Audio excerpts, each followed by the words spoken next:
काजी निजामुद्दीन जी, देवेंद्र यादव जी,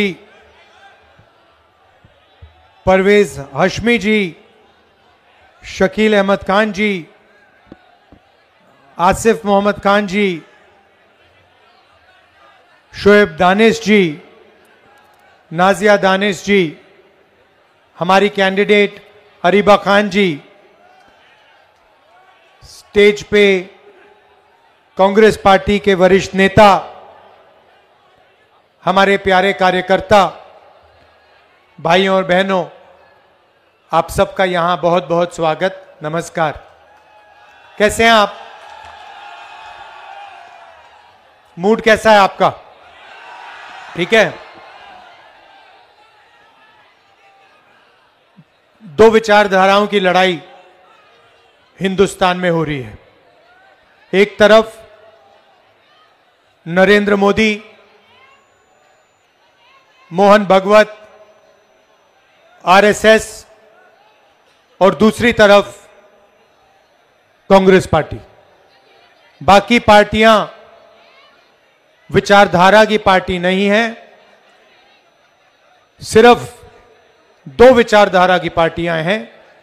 एक है बीजेपी और आरएसएस और दूसरी है कांग्रेस पार्टी। इस बात से आप सहमत हैं? इस बात को एक्सेप्ट करते हो ना?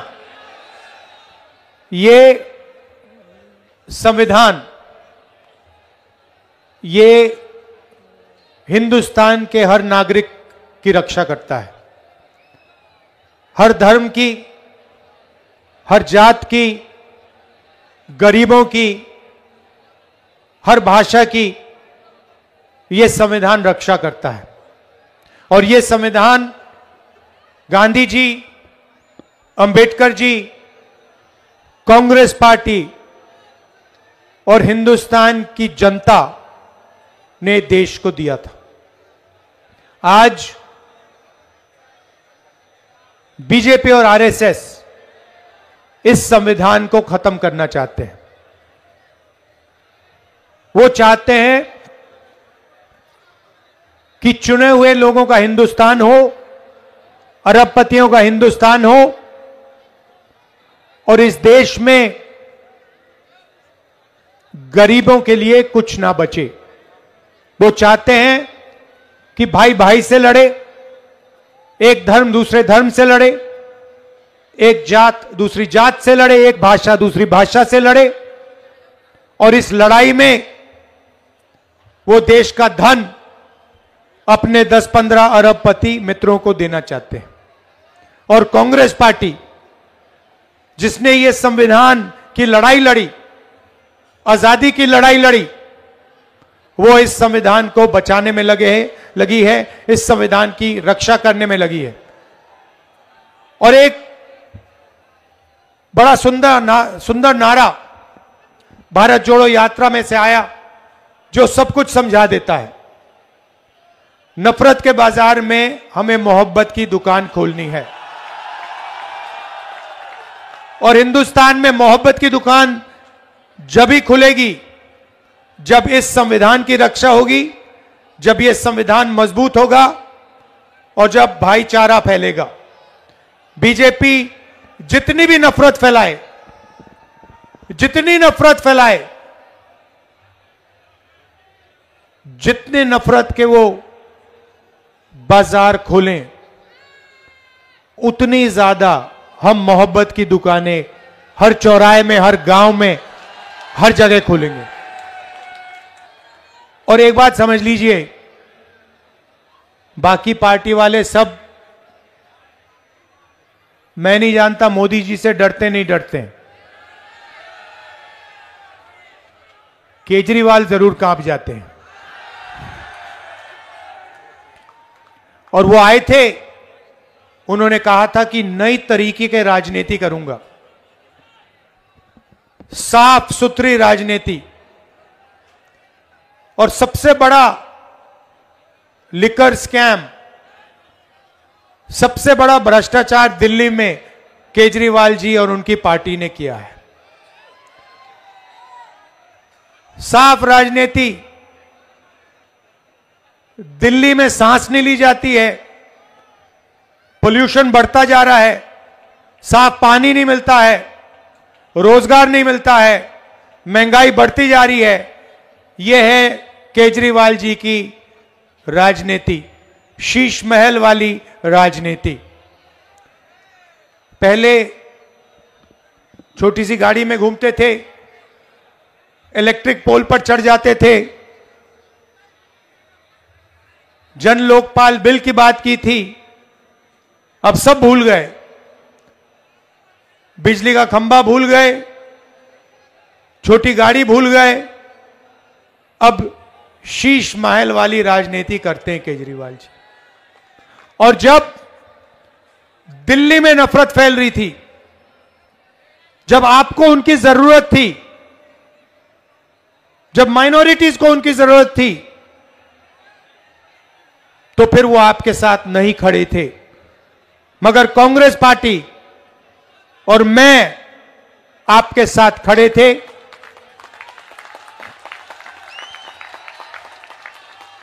आप देखिए, बात समझ लीजिए, हमें नफरत का हिंदुस्तान नहीं चाहिए, हम नफरत का हिंदुस्तान नहीं होने देंगे। हमें डर का हिंदुस्तान नहीं चाहिए और इस हिंदुस्तान में कोई नहीं डरेगा। ना गरीब डरेगा, ना माइनॉरिटी के लोग डरेंगे, ना दलित डरेगा, ना आदिवासी डरेंगे, ना किसान डरेंगे, कोई नहीं डरेगा। और जितना ये डर फैलाने की कोशिश करेंगे, जहां भी एक डर फैलाने की कोशिश करेंगे, हम इनके सामने खड़े होके मोहब्बत की दुकान, इनके मुंह के सामने, नरेंद्र मोदी के चेहरे के सामने हम मोहब्बत की दुकान खोलेंगे। और यह मत सोचिए, ये नरेंद्र मोदी जी जो हैं, इनसे कोई हम डरते नहीं हैं। आपने देखा होगा, पहले लंबे लंबे भाषण होते थे, 56 इंच की छाती होती थी। लोकसभा के चुनाव के बाद आपने इनका चेहरा देखा होगा, 400 पार हो गए इनके क्या? संविधान को ऐसे किया है नरेंद्र मोदी जी ने, कांग्रेस पार्टी ने नरेंद्र मोदी जी को ऐसे मत्था टेकवा के ये यहां लगवा दिया कांग्रेस पार्टी ने। हम विचारधारा के लिए लड़ते हैं, हम संविधान के लिए लड़ते हैं, और हमारे लिए हिंदुस्तान का हर एक नागरिक, जो कॉन्स्टिट्यूशन में लिखा है, हिंदुस्तान का हर एक नागरिक प्यारा है, हर एक नागरिक एक जैसे हैं, सब समान हैं, और सबकी रक्षा, सबके बीच में मोहब्बत, एकता, भाईचारा होना चाहिए। यह हमारी सोच है। आप देखिए, केजरीवाल जी ने लंबे भाषण किए। पहले ओखला इंडस्ट्रियल सेंटर हुआ करता था, यहां पे छोटे बिजनेसेस होते थे, इंडस्ट्री होती थी। कहां गई? कहां गई? मोदी खा गया और केजरीवाल ने खत्म कर दिया। नोटबंदी की नरेंद्र मोदी ने, गलत जीएसटी लागू की। क्यों? ओखला को खत्म करने के लिए, छोटे व्यापारियों को खत्म करने के लिए, स्मॉल और मीडियम बिजनेस वालों को खत्म करने के लिए, और अदानी अंबानी जैसे अरबपतियों के लिए रास्ता खोलने के लिए। हम अदानी और अंबानी वाला हिंदुस्तान नहीं चाहते हैं। हम हिंदुस्तान चाहते हैं भाईचारे का, एकता का, और हम चाहते हैं कि हर एक व्यक्ति इस देश में सपना देख पाए। इसीलिए जहां भी हमारी सरकार बनती है, हम गरीबों के लिए काम करते हैं, हम एकता के लिए काम करते हैं, हम भाईचारे के लिए काम करते हैं, और वही हम दिल्ली में करना चाहते हैं। आपने केजरीवाल जी के 10 साल देख लिए। उससे पहले आपको याद है शीला जी ने किस प्रकार से यहां पे काम किया था, इंफ्रास्ट्रक्चर बनाया था, पूरी दिल्ली को बदल दिया था। ये केजरीवाल लंबे लंबे भाषण करते हैं, भ्रष्टाचार करते हैं, मगर काम दिल्ली की जनता के लिए नहीं करते हैं। मैं आपसे पूछता हूं, केजरीवाल जी ने पोल्यूशन के बारे में क्या किया, मुझे बताओ। बीमारी फैल रही है, दमा फैल रहा है, एस्मा फैल रहा है, कैंसर फैल रहा है, लंबे लंबे भाषण हो गए, मगर पोल्यूशन के लिए आपके चीफ मिनिस्टर ने, केजरीवाल जी ने क्या किया है? रोजगार के लिए मुझे बता दो, सबसे ज्यादा बेरोजगारी हिंदुस्तान में आज है 50 साल में। ओखला में इंडस्ट्रियल सेंटर था, मैन्युफैक्चरिंग के लिए, छोटे बिजनेसेस के लिए, ओखला के लिए आपके चीफ मिनिस्टर ने क्या किया? रोजगार के लिए क्या किया? महंगाई कम करने के लिए उन्होंने क्या किया? कुछ नहीं किया, सिर्फ भाषण करते हैं। और मैंने सुना कि अपने बारे में कह रहे हैं कि मैं ईमानदार हूं, मतलब अपने आप को सर्टिफिकेट दे रहे हैं। जनता से नहीं पूछ रहे कि भैया मैं ईमानदार हूं हां या ना, अपने आप को सर्टिफिकेट देने की मैं ईमानदार हूं। अपने आप को सर्टिफिकेट किसको देने की जरूरत होती है? जो बेईमान होता है वही अपने आप को सर्टिफिकेट देता है। ईमानदार आदमी अपने आप को सर्टिफिकेट नहीं देता है, ईमानदार आदमी को जनता सर्टिफिकेट देती है।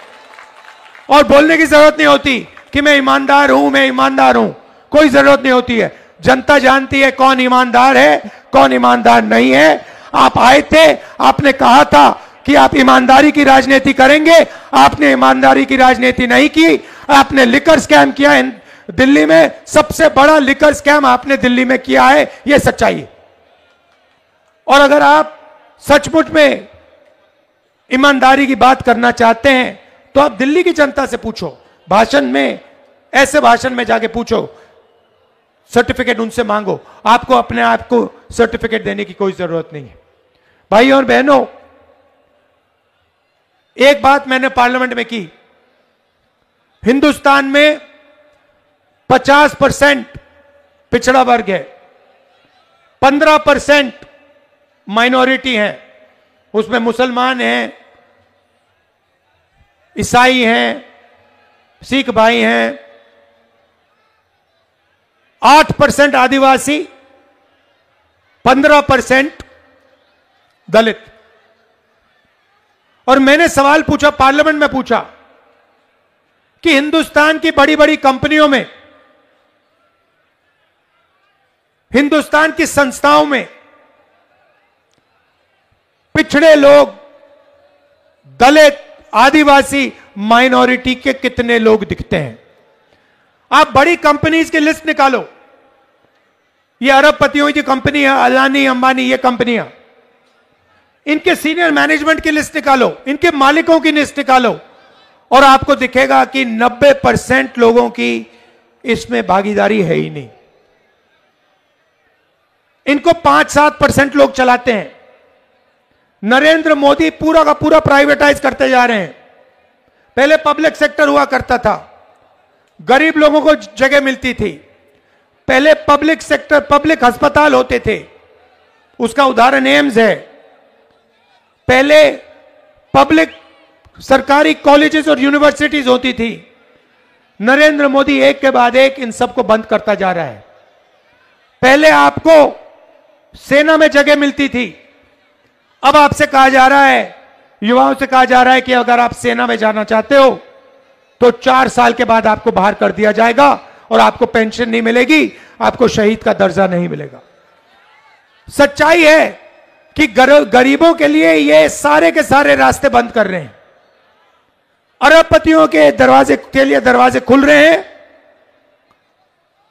अंबानी जी को ये अस्पताल, colleges, universities, infrastructure, airport, port, ये सारा का सारा पकड़ा रहे हैं।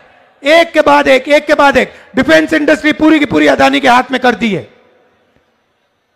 और आप लोग लाखों रुपए शिक्षा के लिए देते हो, आप मेहनत करते हो, आपके बच्चे यूनिवर्सिटी में हैं, कॉलेज में हैं, कितने पैसे दिए आपने? कितने पैसे दिए बच्चों के एजुकेशन के लिए, शिक्षा के लिए? लाखों रुपए आप देते हो, आपके जेब में से निकलता है, अदानी जैसे अरबपतियों के जेब में जाता है, और फिर बाद में आपको पता लगता है कि भैया हमने, बच्चों ने कॉलेज की डिग्री ले ली, इंजीनियर बन गए, सिविल इंजीनियर बन गए, पता लगा नौकरी नहीं मिलती। दिल्ली रेलवे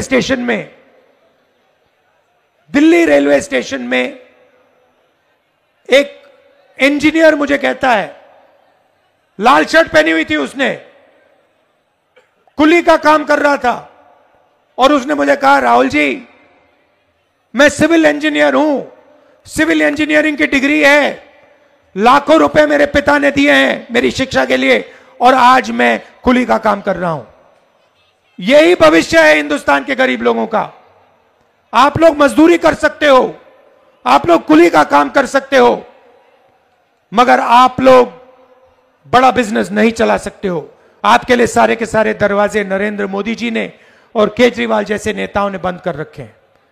कांग्रेस पार्टी हमेशा गरीबों के लिए काम करती है। आप हमारे किसी भी स्टेट में देख लो, किसानों का हम कर्जा माफ करते हैं, कर्नाटक में महिलाओं को, तेलंगाना में महिलाओं को फ्री का बस टिकट देते हैं, हर महीने महिलाओं के बैंक अकाउंट में कांग्रेस पार्टी की सरकार पैसा डालती है। तेलंगाना की सरकार, कर्नाटक की सरकार, जहां भी हमारी सरकार बनती है हम गरीबों की मदद करते हैं, उनकी रक्षा करते हैं। यही हमारी विचारधारा है और यही हम दिल्ली में करने जा रहे हैं। आप हमारे कैंडिडेट को पूरा समर्थन दीजिए। जिताना है, अब जिताओगे? जिताना है, हाँ, भारी बहुमत से जिताना है इसको, ठीक है? और सही मेहनत करनी है तुम्हें। शाबाश, नमस्कार, जय हिंद, जय संविधान।